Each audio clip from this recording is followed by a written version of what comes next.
They better get it because he put a shot across the bow when he talked about FARA. And he said, hey, not only he used the word, remember, this is a very smart guy, he used collaborator and appeasement.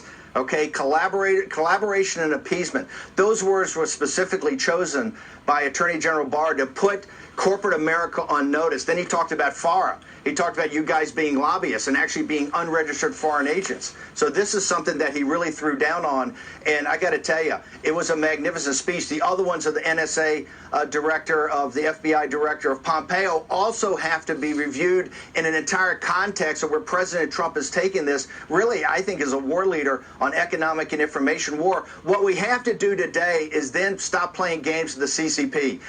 Stop being a supplicant about this virus. We have to tell them, I believe, you turn over every piece of information, you open up the P4 lab, you let Americans and other scientists from around the world go in there and interview everybody, get every document, or we're going to cut you off. We're going to cut you off from the U.S. dollar. We're going to sanction your banks, and we're going to sanction the highest members of the Chinese Communist Party, Wang Qishan and Xi. It's time for, President Trump's got a great saying, no games. It's time to stop playing games with this murderous dictatorship. Yes. They lied. The American people have died. Their own people have suffered immensely. The Chinese Communist Party people, the Chinese people, the people there are innocent victims of this dictatorship.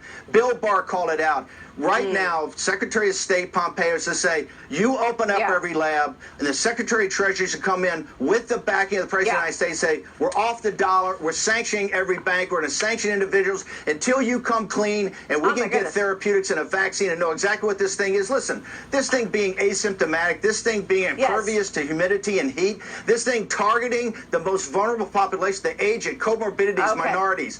This virus we know very little about. It's time for them to stop hiding the information. All right, we got